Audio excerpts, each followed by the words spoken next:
Good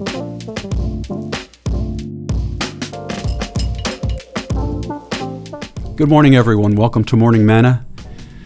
We're talking this week about the ever-changing seasons of life and how important it is that we embrace the place that God has us. I wonder what stage of life you find yourself in.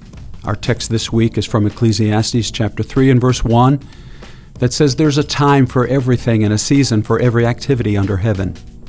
We've talked about the childhood years, the pimple years, and today we talk about a couple more seasons. First, the preparation years, where your life begins to take shape. College, career, marriage, family, etc. You begin to walk in maturity, putting away childish things.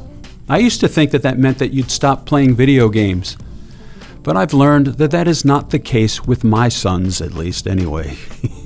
This would be the season when you really begin to find your calling. What is it that God has called and given for you to do? Jeremiah 1, verses 5 through 9 assures us that whatever God calls you to do, He will give us exactly what we need to accomplish it. It says, "Before I formed you in the womb, I knew you. Before you were born, I set you apart. I appointed you as a prophet to the nations. Alas, sovereign Lord," I said, "I don't know how to speak. I'm too young." And here's God's calling.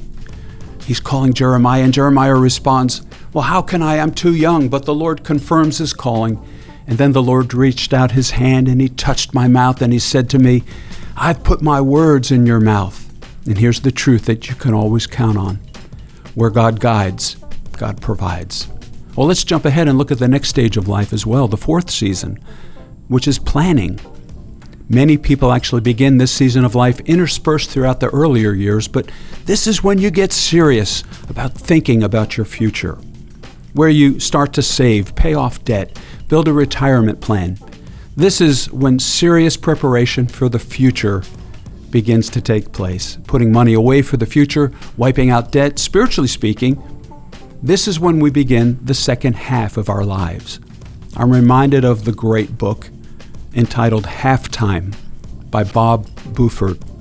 It tells of the journey of life, how we spend the first half of our lives finding ourselves and beginning to build our families. We then begin the journey of the second half of our lives, which is all about building our legacy. And we'll talk more about that tomorrow. God bless.